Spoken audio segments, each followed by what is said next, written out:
Hello everyone, I'm back bringing you some video footage, this time from Guild Wars 2. As you see there, I have a Necromancer. Decided to play Necromancer because, well, I played Witch Doctor in Diablo 3 and that was kind of fun. And I've been playing Warrior in World of Warcraft for the past 5 years, so really I didn't want to have to try and roll a Warrior again because that just sounds kind of boring. So you'll notice that even though I am a very low level, level 2 in fact, I do have a full set of abilities on my action bar there, right 1 through 5, and I'll get to talk about that later, but to start off with some combat. Now, one of the main features advertised about Guild Wars 2 is that they keep talking about dynamic combat, which seems to have evolved into a kind of buzzword. Everyone uses it, but no one quite knows what it means. As far as I understand it, from this little snippet I'm showing you here, is that combat really revolves a lot around moving, because mobs in Guild Wars 2 hit you really hard even if they're normal mobs. So if you stand still tanking a mob, you're gonna have a bad time.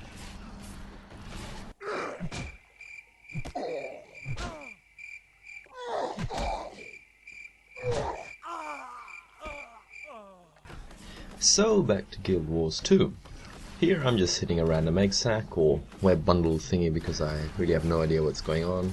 All of a sudden I start getting smashed by some level 1s or something.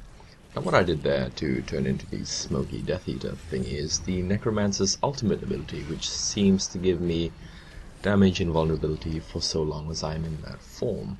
I have a bunch of unique skills while I'm still Mr. Smoky. So that ability lasts as long as I have life force or energy or whatever. These Necromancers are a unique resource, like warriors have to build up adrenaline to use their ultimate.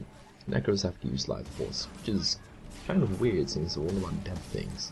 But, well, I'm sure there'll be some background to it once I read tooltips. Now, what happens here is an event, which is sort of like the final boss in a quest chain sort of thing. Now, questing's a bit different in Guild Wars. It's not sort of your classic World of Warcraft questing model where you go talk to an NPC, give a quest, kill so many mobs, and win. It's pretty much wander around the world, and depending what's going on around you, you'll have the opportunity to interact with some events going on, such as this one, where you have to kill the big mad spider for some reason. Now you'll notice that there are about 15 to 20 people killing this spider, yet I am not grouped with any of them, which is something else about Guild Wars. You don't really need to be in a group to participate, which is nice. Now pulling out to a map, the board of Mr. Spider there, what I'm showing you there, or what I'm mousing over here, is a skill point challenge. You have to complete the challenge to go and get skill points, which is your currency that you use to purchase your elite abilities, which are the action bar to the right, which I haven't unlocked yet. Now that is the skill point challenge. It would seem the big floating rocks. I did not know this at the time, but wanted to take a look around anyway. And yes, you can make it look more pretty.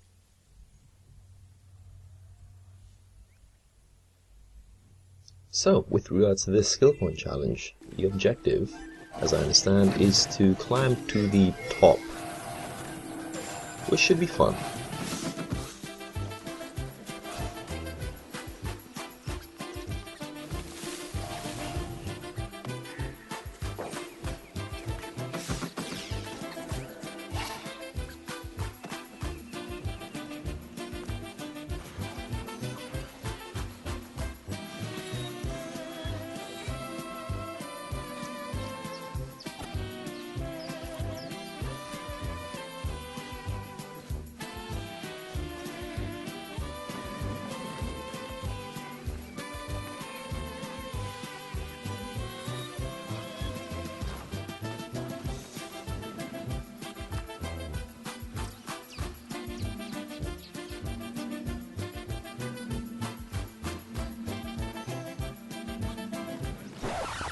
Now hang on, didn't I just see this 10 seconds ago? Well, yes you did, but you followed the Norn and he got you lost. Rookie error, never follow the Norn.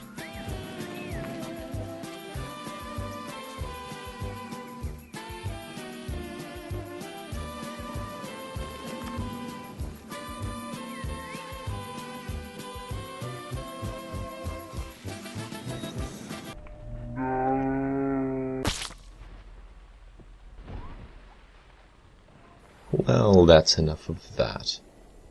Try again later. So here's another event. It takes place underwater. Now, something that Guild Wars 2 has done is underwater combat and how you switch out to a new set of abilities, which is quite nice when you compare it against other games. Well, let's go back to World of Warcraft, and where you thought about the feasibility of hurling firebolts at someone underwater, well, just seemed a bit odd. Now, this underwater attack bar I've got is your list of underwater abilities, and you notice that I only have one available right now.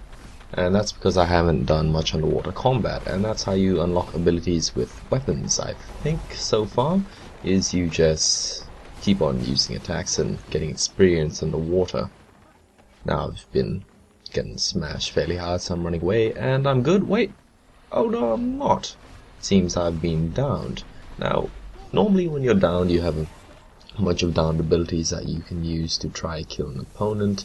But here underwater it seems you have to swim to the surface to regain your breath or something. Now here I'm at the surface and regenerating health. So all should be well. And yes, I'm well, go back underwater and kill this guy. Cool. So instantly summon a pet and sacrifice him to get health back. That was my 6th ability. And well, what else are pets for? Give you some health. So as I progress through underwater combat, you'll notice that my number 2 ability is starting to unlock, and there we go, I've unlocked it. Now that is a mini blade storm sort of ability. There you go. Just AoE melee damage around you. It's going back to beat on this crab, which seems to be the objective of the event. And there we go. Perfect opportunity to use that blade storm. Not too bad, really. And event completed. Here's someone who obviously failed getting to the surface and needs some resurrection. Now anyone in Guild Wars 2 can res someone else. All you have to do is right click on them to give them health magically. However that works. And away we go. Swimming over that lovely water. They've really done a very good job of that. I like it. I like it a lot. And back to land with my overland abilities.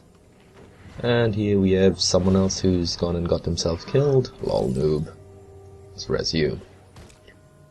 Now you'll notice that they start throwing rocks at this little Yoda guy. Pretty cool. Something to discuss later. In a way, that's it for now.